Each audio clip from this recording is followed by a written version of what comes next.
오늘 이 아침에 삼남 사남 연합해서 헌신 예배 드리는데요. 우리 그들의 위로와 또 수고를 위해서 같이 한번 격려의 박수 보내겠습니다. 예, 감사합니다.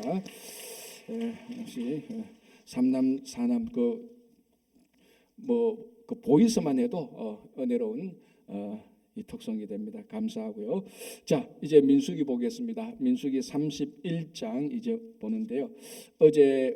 어제가 우리가 민수기 30장 보면서 서원, 여성의 서원을 우리가 봤습니다. 이제 그 앞에 인구 조사를 하고 난 다음에 또 뭐가 나오는가 하면은 이제 그 땅을 이제 나눠 주기 위해서 인구 조사를 하고 난 다음에 그 인구 조사하는 가운데서 슬로보아스의 딸들이 아들이 없다고 해서 그 딸들이 나와서 자기들에게 합당한 그 유산을 상속하게 해달라. 이제 그런 내용들이 나오고 난 다음에 이스라엘 백성들이 가나안 땅에 들어가서 지켜야 될 절기들을 다시 언급합니다. 이 다시 언급하는 이유, 그리고 인구 조사를 다시 했던 그 이유는 이 대상이 달랐기 때문입니다. 앞에서 이미 인구 조사도 충분히 했고 앞에서도 이미 절기들을 이런 절기들에서 이미 한 두세 번 언급을 했습니다. 그럼에도 불구하고 다시 언급하는 것은 이 말씀을 듣는 대상들이 전부 다 가나안에 들어가서 살게 될 다음 세대들, 이 사람들은 전부 다 광야에서 태어난 사람들입니다.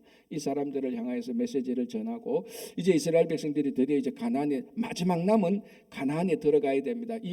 그 지도를 보면 이제 요단강만 이제 건너가면은, 그러니까 지금 이스라엘 백성들이 어디에 있는가 하면은 요단강을 건너가면은 되는, 그리고 요단강 건너가서 여리고 정복하면서 가나안에 이제 정복하기 시작합니다. 하는데 그 맞은편에 딱 이제 있는 겁니다. 근데 마지막으로 맞은편에 있으면서 가나안 요단강을 건너기 전에 해결해야 될 한 사람들이 그룹들이 있습니다. 그 사람들이 누군가 하면 이제 오늘 본문에 나타난 미디안 사람들입니다. 이 사람들을 이제 정복하고 요단강을 건너게 되는데 오늘 이제 그 마지막 이걸 왜 자꾸 마지막이라고 하는가 하면 첫 번째로 마지막은요, 요 미디안을 정복하고 요단강을 건넙니다. 그리고 진짜 마지막인 것은 모세의 마지막 전쟁입니다. 모세가 이 전쟁을 하고 너부산에 가서 이제 죽게 되는 건데요. 자, 한번 보시기 바랍니다. 31장 1절 2절 이렇게 되어 있습니다. 여호와께서 모세에게 말씀하여 이르시되, 자, 여전히 이때까지는 지금 최고 지도자가 모세입니다. 자, 이 최고 지도자 모세가 있는 동안에 자기 누이 미리암은 죽었고, 미리암은 누군가 하면은 모든 여자들의 대표자로 보면 됩니다. 그러니까 최초의 여선지자죠. 자기 누이지만, 그래서 미리암은 이미 죽었고, 그리고 또 누구가 있습니까? 대제사장, 자기 형이면서 대제사장, 첫째 제1대 대제사장 아론도 죽었습니다. 그래서 이때 상황은 누군가 하면은 모세는 여전히 지도자였지만 대제사장은 누가 대제사장입니까? 아론의 셋째 아들, 엄밀히 셋째 아들 엘르아살이 대제사장입니다. 그리고 이제 여기서 나와서 실제적으로 미디안하고 이 미디안 족속과 이 미디안 사람들하고 전쟁하고 있는 사람은 누굽니까? 엘르아살의 아들 비느하스죠. 그러니까 이 비느하스는 엘르아살의 아들, 대제사장 엘르아살의 아들 비느하스는 우리가 말하면은 직분이 뭐라고 볼 수 있습니까? 제사장이죠, 제사장. 그러니까 장군이 아니고 장군 이전의 제사장입니다. 그러니까 이미 이제 엘르아살은 대제사장이고 그 아들은 비느하스고, 그런데 여전히 모세는 최고 지도자입니다. 그러니까 세대가 약간 이제 어긋났죠. 그래서 이제 모세도 이 자기의 마지막 이 전쟁을 마지막으로 하고 이제 열조에게로 돌아가게 되는 겁니다. 그리고 모세의 마지막 전쟁을 말하죠. 그래서 2절에 이스라엘 자손의 원수를 미디안에게 갚으라. 그 후에 너가 너의 조상에게로 돌아가리라라고 말합니다.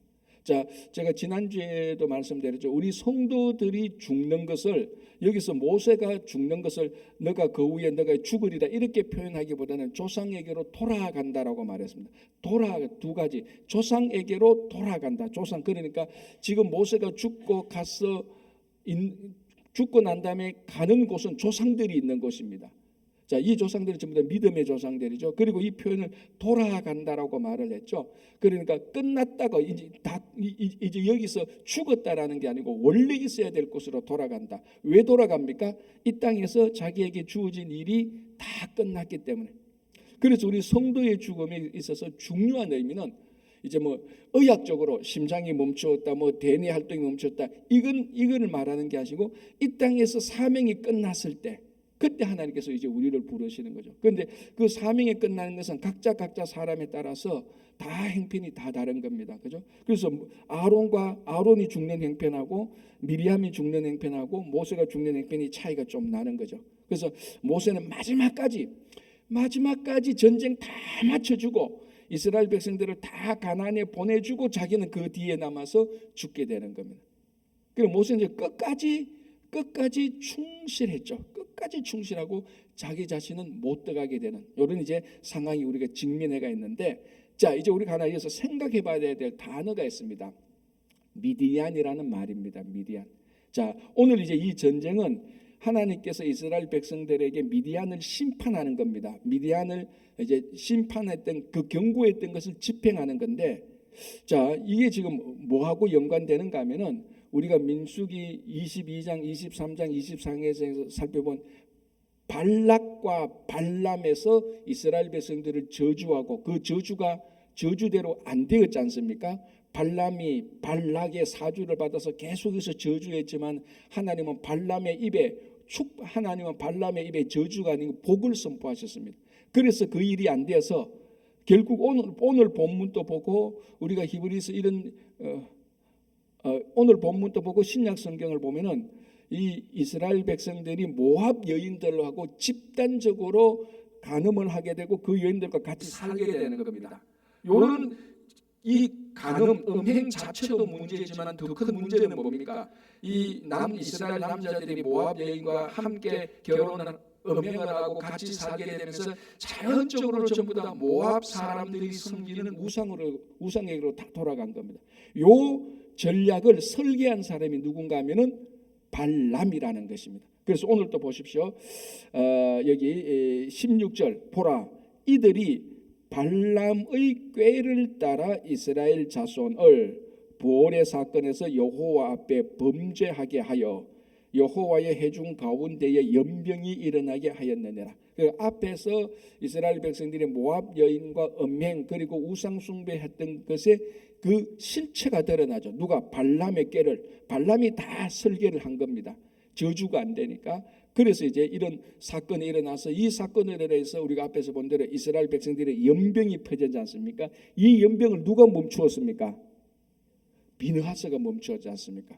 막 연병이 일어나고 이스라엘 백성들이 우리 잘못했습니다라고 말하는 그 공식적인 회개하는 가운데에서도 시므이와 고스비라는 이 시므이는 이스라엘 남자고 고스비는 미디안 여자죠. 그리고 시므이와 고스비가 사람들 보는 앞에서도 텐트 안에 들어가서 음행을 했단 말이죠. 그 비느하스가 하나님이 질투심을 가지고 그 두 사람을 거기서 적결 처분해 버렸습니다. 그러니까 연병이 딱 멈추었지 않습니까? 그렇죠? 지금 그 사건에 의하여서 이 사건을 기억하면서 이제 미디안 사람들을 심판하게 되는 겁니다. 자 여기서 이제 중요한 단어가 제가 자꾸 미디안이라고 말하는데 아까 여기도 발람의 깨를 유도하게 한 발락 왕은 모압 왕이죠. 그러니까 자꾸 지금 이야기가 미디안, 모압 자꾸 왔다 갔다 하는 거예요. 막 헷갈리는 거예요. 그래서 사실은 25장 그 발람 사건에도 모압 사람들이 일을 하고 난 다음에 또 미디안 사람들이 나오는데, 자 그럼 여기서 한 가지 정리해야 될 게 있는데 모압하고 미디안의 관계는 뭡니까? 뭐가 모압이고 뭐가 미디안, 누가 모압 사람이고 누가 미디안 사람입니까? 그럼 오늘 본문을 보면은 모압 사람하고 미디안 사람하고 같은 사람으로 취급하고 그냥 별 구분 없이 같이 그냥 얘기해요. 자 정확히 이걸 100% 정확한 건 아니지만 이렇게 보면 제일 확실합니다. 모압이나 암몬이나 이런 사람은 한 종족입니다. 종족, 그죠? 모압, 암몬, 아모리 족속, 여부스 족속 이런 족속이고, 미디안은 정확히 말하면은 한 종족의 족속을 말하는 것이 아니고 미디안 광야에서 흩어져서 살고 있는 유목민들입니다. 자 이게 차이가 나죠. 그러니까 이 유목민들 가운데 모압 종족도 있고 아말렉 종족도 있고 암몬 종족도 있고 그 미디안 광야에서 유목으로 살고 있는 어떤 사람이든지 다 그 사람들을 그냥 미디안 사람이라고 말하는 거예요. 그러니까 미디안 사람은 유목민입니다. 그러니까 이 미디안 사람 가운데 모압 사람, 미디안에 살고 있는 유목민들 가운데 모압 사람들이 틀을 잡고 살고 있었단 말이죠. 그래서 같이 그냥 모압하고 미디안하고 같이 섞어서 말을 하는 겁니다. 요게 이제 정리가 잘 안 되면은, 물론 성경을 대충 읽는 사람은 이런 게 혼란이 생길 수가 없습니다. 괜찮아요. 그러나 좀 정확히 보려면은 계속 이게 바드가 돼요. 아니, 모압이라 말했다가 미디안이라 말했다. 내가 볼 땐 똑같이 썼는데 모압하고 미디안하고 그럼 같은 사람이야? 이렇게 말할 수 있는. 예를 들어서 우리 미국으로 따지면 남부 사람이라고 말했다가 달라스 사람이라고 말했다가 막 이렇게 되는 거예요. 그러니까 우리 달라스 그냥 달라스 사는 것도 남부에 사니까 남부 사람을 이렇게 말해도 틀린 말은 아니에요. 근데 남부 사람이 다 달라스 사람은 아니잖아요. 그런 것처럼 이제 미디안하고 이제 모압하고 혼돈 없으면 좀 이해가 되는 겁니다. 자, 그래서 오늘도 본문에도 이스라엘 자손의 원수를 미디안에게 갚아라라고 말을 하고, 여기 보면은 4절에 보면은 8절에 보면 미디안의 5 왕을 죽이게 되는 겁니다. 이 가운데 이제 모압 왕도 들어와가 있는 거죠, 그죠? 이제 그렇게 좀 혼돈 없이 보면은 훨씬 더 낫게 훨씬 더 이해가 쉽게 되는 것이고요. 자, 2절 다시 보겠습니다. 이스라엘 자손의 원수를 미디안에게 갚아라. 이스라엘 자손의 원수, 그러니까 미디안에 있는 사람들, 특별히 한 종족을 지적하면 지금 모압 사람들을 말하는 겁니다. 왜? 발락이 모압 사람이고, 구체적으로 우리가 앞에서 본 대로 모든 미디안 사람들이 다, 모든 미디안 여인들이 다 이스라엘과 음행한 게 아니고 모압 여인들이 이스라엘과 음행을 하게 된 겁니다. 그러니까 이거 그냥 같이 통쳐서 모압도 미디안 사람들이니까 그냥 미디안이라고 얘기를 하는 겁니다. 그러니까 그러니까 이렇게 미디안, 모압, 지금 이 본문에서 미디안과 모압을 같이 보면은 같은 사람을 말하는구나라고 생각하면 좀 낫습니다. 자, 그래서 이제 이 사람들을 오늘 본문에서 뭐라고 말하는가 하면은 이스라엘 자손의 원수라고 말을 합니다. 자, 그리고 3절 끝부분에 미디안을 치러 보내어 여호와의 원수를 갚되, 미디안 사람들, 즉 또는 모압 사람들을 여호와의 원수라고 말을 하기도 하고 이스라엘 자손의 원수라고 말을 하기도 하는 겁니다. 자, 여기서 우리가 3단 논법으로 따지면 이스라엘 자손의 원수는 미디안 사람들, 이 사람은 여호와의 원수. 그러면은 여호와의 원수는 누구의 원수가 됩니까? 이스라엘 자손의 원수가 되고, 이스라엘 자손의 원수는 누구의 원수가 됩니까? 여호와의 원수가 되는 겁니다. 왜? 세 개가 다 똑같으니까. 자, 그러면은 이스라엘 자손의 원수는 여호와의 원수가 되는 겁니다. 이거하고 똑같죠. 아들의 원수는 아버지의 원수가 되는 거하고 똑같은 맥락으로 보면 됩니다. 자, 왜 첫 번째, 왜 이 사람들이 이스라엘의 원수가 되느냐? 간단합니다. 하나님의 자녀들을 끌어내어 가지고 음행하게 하고 그리고 우상을 섬기게 했기 때문에. 여러분 한번 생각해 보세요. 우리 아들이나 우리 딸을 옆에 사람들이 끌어내어 가지고 나쁜 일 온갖으로 다 하게 난 다음에 죽게 했다.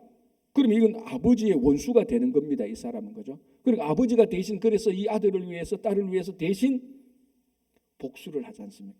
내 남은 여생 내 아들의 복수를 위해서 한평생 바치리라. 그리고 아들의 원수가, 딸의 원수가 아버지의 원수가 되는 것하고 똑같습니다. 그래서 이스라엘 자손의 원수는 여호와의 원수가 되는 겁니다. 또 사건이 똑같죠. 왜냐하면 하나님의 자녀들을 끌어내어 가지고 음행하게 하고 우상에게 넘겨줬으니까. 이게 이스라엘 자손의 원수이게 되고, 여호와께서 보실 때 하나님의 가장 귀한 자녀들을 우상에게 넘기도록 했으니까 이건 하나님께서 가만두지 않을 원수가 되는 것입니다. 그래서 여러분, 유일하게 우리 성도의 신앙 고백 가운데 원수를 갚을 수 있는 유일한 한 분은, 합법적으로 원수를 갚을 수 있는 유일한 한 분은 여호와 한 분밖에 없습니다. 자, 우리의 원수는, 우리가 원수 갚을 때는 대부분의 100%다 나의 이익과 나의 명예와 여기에 관련된 겁니다. 그러나 여호와께서 원수를 갚을 때는 우상을 진멸하고 하나님의 영광을 드러내기 위한 것입니다. 그래서 이제 이 미디안에게 원수를 갚아라 하고 미디안하고 이제 전쟁을 시작하게 하는 건데, 이게 모세의 마지막 전쟁이 되는 겁니다. 자, 어떻게 하느냐? 각 지파에서 1000명만 뽑으라고 말합니다. 그럼 다 합치면 몇 명이죠? 12,000명. 이게 앞에서 전쟁했던 것보다는 숫자가 많지 않습니다. 우리 앞에서 때는 뭐 각 지파에서 10,000명씩도 뽑아라 그러지 않습니까? 근데 여기는 1000명만 뽑아라. 그렇게 많은 인원이 필요 없죠. 자, 6절 보겠습니다. 각 1000명씩 뽑아서 모세가 각 지파에 1000명씩 싸움에 보내되 제사장 엘르아살, 자 이제 제사장 엘르아살이 그 이전 같으면 아론이었는데 이름이 바뀌죠. 제사장 엘르아살의 아들 비느하스, 이 비느하스가 바로 그 비느하스입니다. 그래서 비느하스가 그의 아들 비느하스에게 성소의 기구와 신호 나팔을 들려서 그들과 함께 전쟁에 보내매. 자, 우리는 이제 이런 본문을 읽을 때 뭐 이 본문 6장에서 전쟁에 나가는 그 최고 지도자 비느하스가 무기를 들고 나가는 이런 내용을 볼 때 우리는 여기서 전혀 이상한 낌새를 못 차립니다. 이상하지 않죠, 그죠? 그런데 만약에 예수를 믿지 않는 성경을 모르는 어떤 군인들이 이 본문을 읽었다면은 굉장히 이상했을 겁니다. 왜 이상하죠? 전쟁을 하러 나가는 사람이 성소의 기구와 신호 나팔을 들고 나간다? 이게 무슨 전쟁이냐고. 전쟁을 들고 나면 칼을 들고 나가고 창을 들고 나가고 무기를 말하려면 총, 뭐 이 당시 무기를 말하면 칼이나 방패나 뭐 창이나 이런 걸 말해야 되지 않습니까? 그런데 여기 보니까 무기가 뭡니까? 성소의 기구와 신호 나팔입니다. 엄밀한 의미에서 말하는 전쟁 무기, 군사 무기는 하나도 없죠. 지금 언급하지 않단 말이죠. 성소의 기구와 신호 나팔을 들고 갔다. 이게 무슨 전쟁하러 가느냐? 오히려 진짜로 어떻게 보면은 하나님께 예배 드리러 가는 폼하고 비슷하지. 성소의 기구는 전부 다 뭐에 관련된 겁니까? 하나님의 제사와 관련된 것 아닙니까? 만약에 우리가 이 상황을 전혀 모르고 이스라엘 백성들이 성소의 기구와 나팔을 가지고 한 12,000명이 광야로 쫙 행진한다고 하면은 무슨 생각을 하겠습니까? 저 사람 전쟁하러 가는 거냐? 아니야 전쟁하러 가는 거 아니야. 너 어떻게 알아? 손에 든 거를 보라고. 총도 없고 칼도 없고 대포도 없고 창도 없고 아무것도 없는데 성수의 기구를 들고 간단 말이죠. 이 가운데 가장 중요한 게 뭐죠? 언약궤.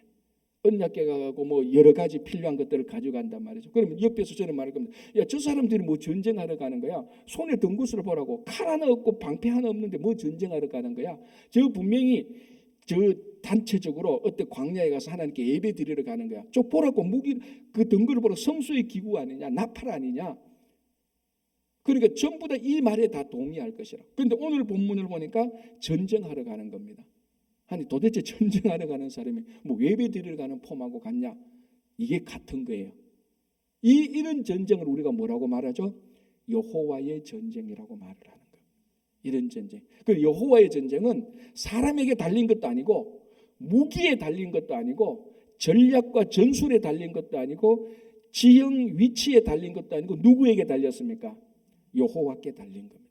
그래서 여호와의 전쟁이라고 말을 하는데 성경 전체를 통해서 단 한 번도 여호와의 전쟁이 패배한 적은 없습니다.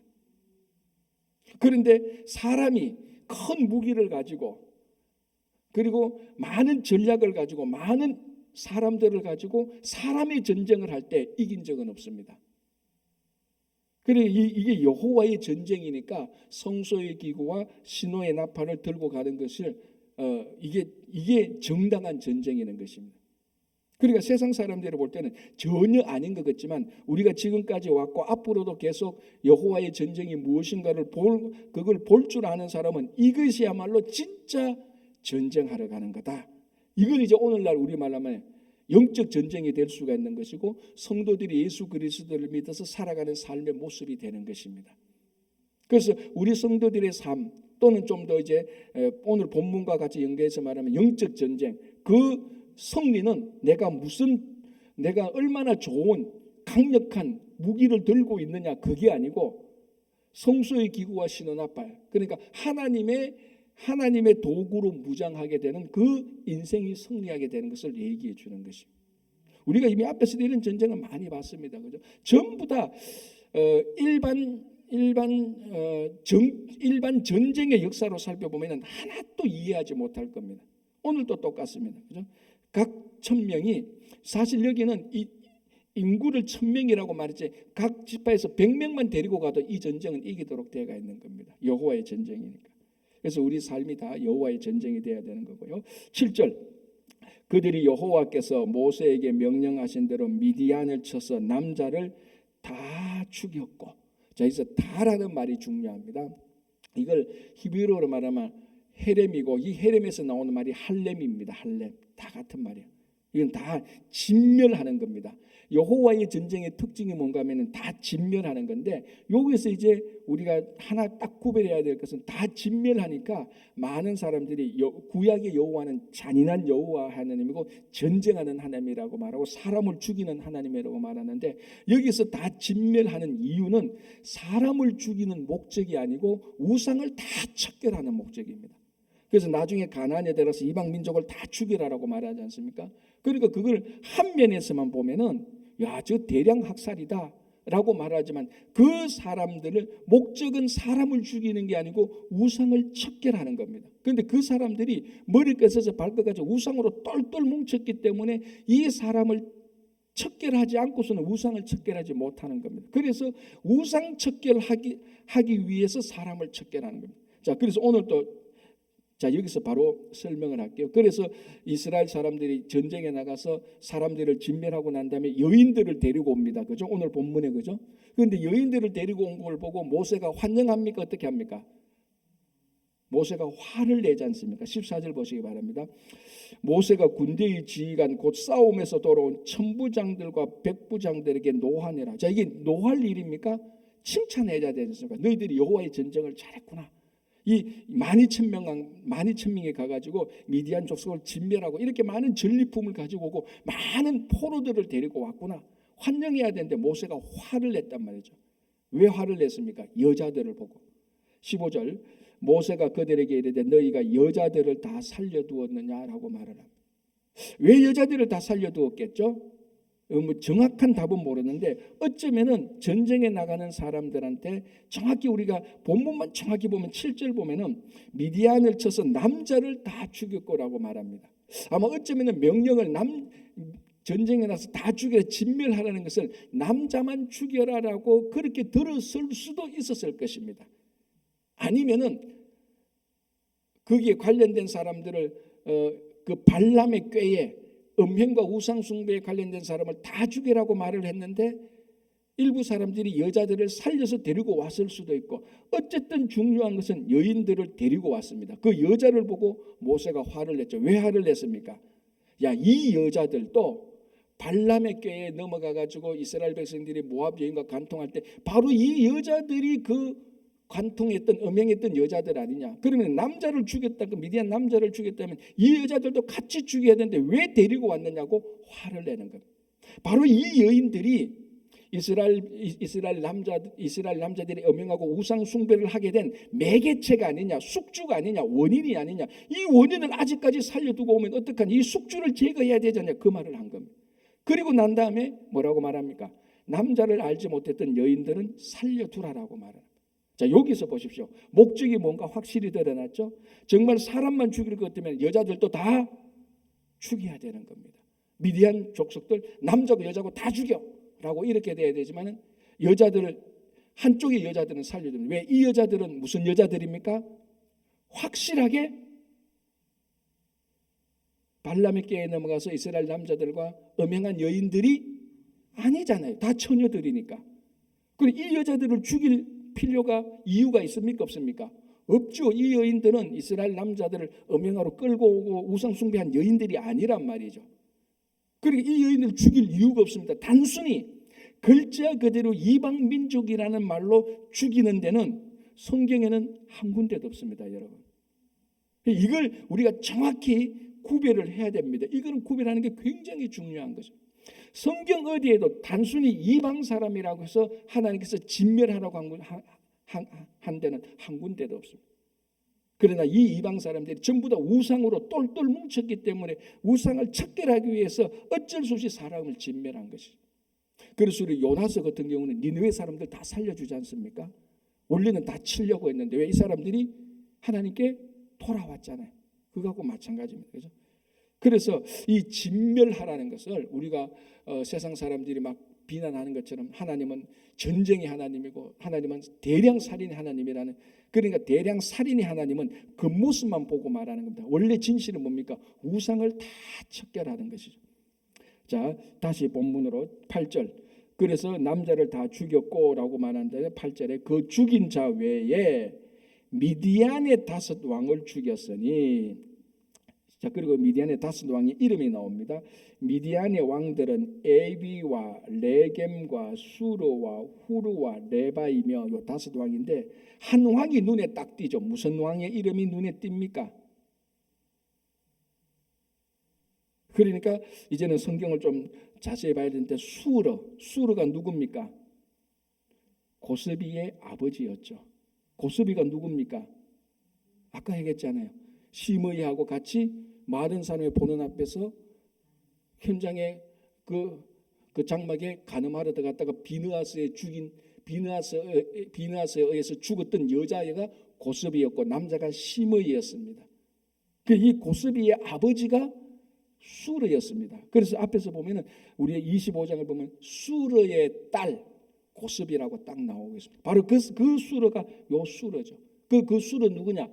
모압 미디안 그쪽에 수령이라고 말을 하고 있습니다. 수르의 딸 고스비라고 말합니다. 그 수르가 바로 요 수르였죠. 그러니까 다섯 왕을 심판하게 될 때 그 왕이 들어와 있는 겁니다. 그러니까 하나님께서 징계를 명령하고 심판을 명령한 것은 시간이 좀 지나서 그렇지 반드시 다 그 심판은 집행되도록 되어 있습니다. 징계가 집행되도록 되어 있습니다. 그래서 제가 우리가 이 성경을 보면서 이런 말씀을 종종 하지 않습니까? 내가 지금 잘못을 했단 말이죠. 근데 징계가 안 와. 여러분, 징계가 없어진 게 아니고 기다리고 있는 겁니다. 집행은 반드시 기다리고 있는 겁니다. 이 기다리고 있는 이 기간 동안에 회개하고 그 일을 반복하지 않을 때 이 집행은 계속해서 연기되는 거죠. 계속해서. 그런데 이게 그 일이 이루어지지 않을 때 하나님의 집행 날짜 되면 집행이 이루어지는 겁니다. 그래서 내가 지금 잘못했는데 이거 잘못해도 뭐 설교하고 성경에 보니까 이런 거 잘못해도 아무 일 없네. 절대로 아무 일 없는 게 아니고 지금 그 일이 서서히 내게로 다가오고 있는 겁니다. 그래서 그것을 빨리 회개하고 그 일을 안 해야 진짜로 그 집행이 캔슬되거나 완전히 영구히 딜레이 될 수가 있는 겁니다. 그래서 수르가 들어갔고 또 이제 그리고 다섯 왕이 죽고 누가 또 죽습니까? 보올의 아들 발람. 이제 그 발람이 바로 여기서 죽게 되는 것입니다. 그래서 이스라엘 백성들을 저주하려고 노력했지만 저주는 안 되었고 꾀를 내어서 그 모든 이스라엘 백성들의 남자들을 음행과 우상숭배에 디자인해서 발락에게 줘서 결국 우상숭배하고 음행하게 했던 그 장본인, 배후인, 설계자인 이 발람을 이 발람도 여기서 이제 죽게 되는 거죠. 자, 그래서 이제 9절, 10절, 11절 보면 전리물을 가지고 옵니다. 여인들을 다 데리고 오고 아이들을 다 데리고 오고 뭐 재산, 뭐 짐승, 가축들 다 데리고 오는데 이제 그래서 환영하고 했는데 모세가 조금 전에 말씀드린 것처럼 그 여인들을 보고 그 음행에 가답한 그 여인들을 보고 모세가 화를 내서 그것에서 척결하라라고 말을 합니다. 자, 고르면서 말하기를 이제 16절 다시 한번 보겠습니다. 보라, 이들이 발람의 꾀를 따라. 이제 여기서 명확하게 그 모압 여인과 간음하고 우상 숭배했던 것의 배우가 그 설계자가 누구였던 것이 딱 나타나는 거죠. 발람의 꾀를 따라 이스라엘 자손을 부올의 사건에서 여호와 앞에 범죄하게 하여 여호와의 회중 가운데에 연병이 일어나게 했다. 그래서 모압 여인과 음행하고 우상 숭배할 때 연병이 막 쫙 퍼지게 되는 겁니다. 그래서 비느하스가 그걸 멈추게 되었다라는 것을 우리가 앞에서 보고요. 자, 17절 그러므로 아이들 중에서 남자는 다 죽이고 남자와 동침하여 사내를 아는 여자도 다 죽이고, 이 말은 바로 그 음행하여 우상숭배로 끌고 간 그 여인들을 말하는 겁니다. 다 죽이고, 대신 18절 남자와 동침하지 아니하여 사내를 알지 못하는 여자들은 다 너희를 위하여 살려둘 것이며 라고 말. 살려두라. 왜? 이 사람들은 음행하고 우상숭배에 가담하지 않은 이방민족이니까. 다시 말씀드리면 이방민족이라는 그 자체로 죽이지는 않습니다. 하나님께서. 그죠? 사실 이방민족도 오늘날 우리가 말하면 복음을 들어야 될 대상들입니다. 그죠? 자, 그리고 19절 너희는 이래 동안 진영 밖에서 주둔하라. 자, 이 사람들이 전쟁에 나갔는데 바로 이스라엘 백성들이 진 안으로 들어오지 못합니다. 왜 들어오지 못하죠? 전쟁하면서 사체에 손을 댄 사람들입니다. 그래서 정결하지 못하게 돼 부정하게 되어서 7일 동안 진 밖에 있다가 기다렸다가 이제 들어오는데 뭐 셋째 날, 일곱째 날에 뭐 깨끗하게 하고는 이런 절차가 있습니다. 자, 제가 전에 이렇게 말씀드린 적이 있습니다. 우리가 거룩과 정결인데 레위의 중요한 주제가 거룩과 정결인데 많은 분들이 오해를 하고 있어요. 여기서 이스라엘 백성들이 지금 정결하지 못하게 되었지 않습니까? 그래서 진 밖에서 7일 동안 머물고 있습니다. 그럼 7일 동안 진 밖에 머물고 있는 이 사람들이 죄인입니까? 죄인이 아닙니까? 죄를 지은 게 아니에요, 이 사람들은. 그래서 정결하게 안 되었다고 해서 죄인이라고 취급하면 절대로 안 됩니다. 이 사람들은 오히려 전쟁에서 자기 이스라엘 민족을 살린 사람들입니다. 그럼에도 불구하고 정결하게 하고 들어와야 되는 겁니다. 이거하고 똑같습니다. 자, 여러분, 뭐 요즘은 그렇지 않지만 우리 뭐 40-50년 전에도 대부분 남자들의 일이 밖에서 일을 하는 건데 노동이 많지 않습니까? 아버지들이. 뭐 예를 들어 가장 대표적으로 연탄 배달을 합니다. 그죠? 연탄 배달을 하면은 하루 종일 연탄 배달을 했습니다. 가족들을 먹여 살리기 위해서. 그래서 집에 딱 들어오는데 부인이 뭐라고 말합니까? 스탑. 당신 집에 못 들어와. 왜? 내가 하루 종일 너희를 위해서 이랬는데 씻고 들어와. 씻고 들어와. 자, 그러면은 아내가 남편한테 연탄 배달을 하고 자기 가족을 위해서 그렇게 하루 종일 수고했는데 씻고 들어와. 이 말이 당신은 죄인이야 이 말이에요? 아니잖아요. 죄인은 아니지만 오히려 가족을 위해서 설건 수고하고 애썼지만 그건 그거지만은 부정하게 되었으니 정결하게 들어가야 되는 겁니다. 많은 성도들이 이걸 혼돈하고 있어요. 그래서 진 밖에 나간 사람은 다 죄인이라고 하는데 그게 아니에요. 그래서 어떻게 보면요, 우리가 이럴 때 있습니다. 주님의 일을 하다 보면은 이게 나쁜 의미가 아니고 정결하지 않게 될 수가 있습니다. 그렇지 않습니까? 여러 가지 일로. 그러면 우리가 그것을 정결하게 하고 또 우리가 정결하게 해야 될 필요는 있는 것입니다. 그래서 이 정결하는 애가 내가 죄인이구나, 내가 죄책고 내가 정결해야 되나 그런 생각할 필요가 전혀 없는 겁니다. 자, 지금 이스라엘 백성들 전쟁하고 이스라엘 백성들을 보호하고 하나님의 명령에 따라서 순종한 사람들이에요. 그럼에도 불구하고 정결례는 하고 들어와야 되는 것입니다. 그래서 많은 분들이 이걸 혼돈하기 때문에 제가 정확히 구별을 해주는 겁니다. 그죠?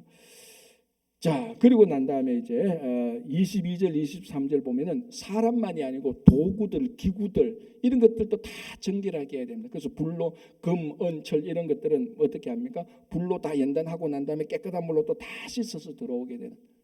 그러니까 거룩과 정결이 이스라엘 백성들이 진영 안에는 거룩과 정결함이 늘 항상 있게 되는 겁니다. 그래서 우리들도 열심히 일을 하다가 먼지가 묻었으면 먼지를 털면 돼요. 그럼 정결하게 되지 않습니까? 그런데 이제 어떤 분은 양심이 너무 고와가지고 주님의 일을 열심히 하다가 먼지가 묻었어. 이 먼지 때문에 죄책감이 빠지는 분들이 있어요. 가끔. 그거는 죄책감이 빠질 거 아니에요. 먼지는 털으라고 있는 거예요. 털어내면 되는 거예요. 그것 때문에 막 양심의 가책을 받아가지고 앞으로 주님 일을 하니 안 하니 하나님 내가 잘못했습니다. 쓸데없이 센시티브한 거예요. 그거는 그냥 씻으면 되고 먼지는 털면 되는 겁니다. 그렇죠? 그렇게 해서 이제 이스라엘 백성들이 전쟁에서 이기고 이제 들어오게 되고 우리 그 다음 주에 보겠습니다. 전리품을 또 분배해야 되지 않습니까? 전리품을 가져와서 이걸 또 어떻게 은혜롭게 분배하느냐 그걸 우리가 또 다음 주에 보고요. 오늘 우리가 이 내용들을 보면서 우리가 다시 한번 하나님의 심판은 반드시 집행된다. 우리도 지금 집행될 건이 몇 개 있을 수도 있을 겁니다. 각자대로. 그러나 우리가 늘 회개하고 주님의 뜻대로 살아갈 때 영원히 딜레이 시키거나 캔슬하게 되는 우리 그런 또 삶을 살아갈 수 있도록 오늘 하루도 은혜로운 하루가 되기를 바랍니다. 우리 기도하겠습니다. 통성으로 제가 좀 기도하겠는데 우리 같이 기도하겠는데 우리 기도 제목들 있지 않습니까? 이제 내일 이제 우리 야외 예배 가게 됩니다. 우리 준비위원들 참 수고하시는데 야외 예배 가서 은혜로운 야외 예배가 될 수 있도록 또 아무도 뭐 사소한 안전사고 일어나지 않도록 우리가 은혜로운 야외 예배를 위해서 기도하고 좋은 일기를 위해서 기도하고요. 이제 6월 30일부터 7월 8일까지 아마존 선교를 가게 됩니다. 안전하게 잘 다녀올 수 있도록 아무도 다치거나 아프지 않도록 잘 다녀오고 또 하나님의 계획대로 또 우리들이 그 사역을 잘할 수 있도록 또 이 선교가 온 성도들이 함께 참여할 수 있도록 그리고 우리 한국과 미국을 위해서 우리 같이 기도하고 또 우리 교회 여러 사역들 가정과 일터를 가기 위해서 같이 기도하겠습니다. 우리 한번 크게 부르고 한 2-3분간 통성으로 기도하고 제가 마무리하겠습니다. 주여 아버지 하나님 주님 감사합니다. 오늘도 3, 4 남성교회 헌신 예배를 드리면서 주님의 말씀을 다시 한번 생각해 봅니다. 모세가 마지막까지 주님에게서 충실하고 아버지 전쟁을 치르고 이스라엘 백성들을 가나안에 들어가고 충실한 종이 되었다는 것을 저희들이 기억하게 됩니다. 주님, 하나님께서 저희들에게 맡겨주신 일대로 주님의 일을 잘 감당할 수 있도록 주님께서 역사해 주시고, 아버지 하나님, 오늘도 주님 저희들 이 시간에 함께 한 목소리로 같이 기도합니다. 아버지, 내일 또 하나님께서 만드신, 하나님께서 창조하신 자연에 나가서 야외 예배를 드리게 됩니다. 준비위원들 열심히 수고하고 있는데 그들 피곤하지 않도록 주님께서 도와주시고, 또 우리 수고하시는 구역장님들, 교구장님들 함께하여 주시기를 간절히 원합니다. 내일도 좋은 일기를 다하여 주셔서 아버지, 인생활에 지치고 피곤한 인생에 또 야외를 통해서 큰 힘과 위로를 얻을 수 있도록 주님께서 도와주시옵소서. 아버지 하나님, 또 야외를 통해서 하나님께 영광 돌리게 하시고 수고한 손길도 함께하여 주시고 은혜로운 야외 예배가 될 수 있도록 주님 도와주시기를 간절히 원합니다. 또 6월 30일부터 아버지 하나님 일주일간 또 아버지 저희들 단기 선교 아마존으로 가게 됩니다. 온 성도들이 함께 참여할 수 있도록 도와주시고, 온 성도들이 기도하고 지원하고 관심과 사랑을 가질 수 있도록 도와주시고, 아마존 선교 현장에 가는 분들에게 함께 해주시고, 하나님께서 한 걸음 한 걸음 인도하여 주시사 안전하게 잘 다녀올 수 있도록 주님께서 역사해 주시고, 아무도 아버지 하나님 안전 사고 일어나지 않도록, 아무도 아버지 질병이나 다치지 않도록 주님께서 역사해 주시기를 원합니다. 또 저희들과 함께 수고하시는 브랜주리 선교사님에게 함께 해주시고, 저희들이 모네로 마을과 그리고 레티스 아버지 청소년 센터에서 사역할 때마다 성령께서 함께 해주시고, 이 사역을 통하여서 또 복음 전함을 통하여서 그들의 한 영혼이라도 구원을 얻을 수 있도록 도와주시고, 특별히 저희들이 들어가는데 이단들이 많이 득세하고 있습니다. 저희들이 복음의 진리를 전하여서 그 이단들이 물러가고 이단에 빠진 자들이 복음의 진리, 예수 그리스도의 진리로 나올 수 있는 역사를 주님께서 인도하여 주시기를 간절히 바라고 나옵나이다.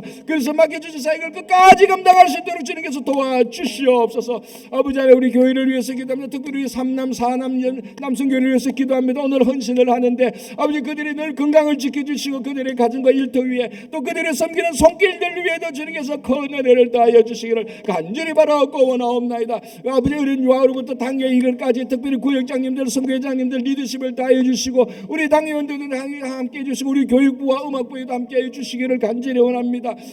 아버지, 모든 사역들마다 이름 없이 빛도 없이 섬기는 조그만 손길 위에도 주님께서 은혜를 다하여 주시옵소서. 주님, 오늘도 이 새벽에 나와서 기도하는 모든 기도를 주님께서 다 들어서 응답하여 주시기를 간절히 원합니다. 하나님 아버지, 감사합니다. 오늘 3남 4남 성교에서 헌신하는데 그들의 헌신을 받으시고 늘 건강 지켜주시고 그들의 일터와 가정 위에 주님의 큰 은혜를 더하여 주시옵소서. 이제 내일 야외 예배 가게 됩니다. 좋은 날씨도 허락하여 주시고 한 사람도 다치거나 아프거나 사고 나지 않도록 조그마한 일도 아버지 하나님 해됨이 없이 주님 인도하여 주시고, 수고하는 손길들, 준비위원들, 특별히 우리 교구장님, 구역장님들 주님 함께해 주셔서 은혜로운 야외 예배 되게 하여 주시옵소서. 또 기도합니다. 6월 30일부터 7월 8일까지 우리 아마존 단기 선교가 있는데 온 성도가 다 함께 참여할 수 있도록 현장에 가는 분들, 여기 남아서 기도하고 지원하고 사랑과 관심으로 늘 기도하는 분들 함께하여 주셔서 안전하게, 아무도 다치거나 아프지 않게 안전하게 잘 다녀올 수 있도록 주님께서 인도하여 주시옵소서. 맡겨주신 사역 기쁨과 즐거움으로 잘 감당하고, 특별히 이번에 가는데 이단 세력들이 있습니다. 저희들이 증거하는 복음 증거를 통해서 그들이 복음을 믿고 구원받고 예수 그리스도를 만날 수 있도록 주님 역사해 주시옵소서. 출발에서부터 돌아오는 순간까지 매 일정 한 걸음 한 걸음 주님께서 인도하여 주시옵소서. 우리 당회로부터 유아부 어린아이까지 주님께서 늘 함께 해주셔서 늘 주님 안에서 살아갈 수 있도록 하나님께서 온전히 보호하고 지켜주시옵소서. 감사하오며 예수님의 이름으로 기도합니다. 아멘.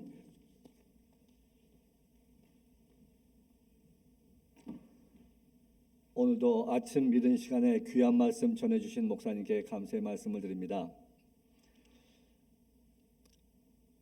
오늘 하루 저희가 말씀을 듣고 또 귀한 예배를 드리고 하루를 시작을 합니다. 오늘 하루도 여기 있는 모든 분들에게 새로운 귀한 복된 하루가 되기를 기도드립니다. 예배 마치고 저희가 만나홀에서 친교 시간을 갖습니다. 저희가 선교에서 준비한 음식을 나누면서 아름다운 또 그리스도의 사랑을 나누는 귀한 친교의 시간이 되었으면 하는 바람입니다. 이제 목사님 나오셔서 축도하심으로 모든 예배 순서를 마치겠습니다.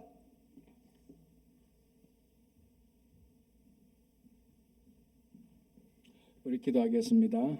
이제는 우리 주 예수 그리스도의 은혜와 우리 주 아버지 하나님의 지극하신 사랑과 성령의 감동, 감화, 교통하심이 이 아침에 나와서 말씀과 기도로 하루를 시작하는 주님의 모든 자녀들 위해, 또 이 아침에 헌신하는 삼남 사남 선교회 위해, 또 우리 삼남 사남이 지원하는 선교지와 선교사님들 위해 지금부터 영원까지 항상 함께 하시기를 간절히 축원하옵나이다.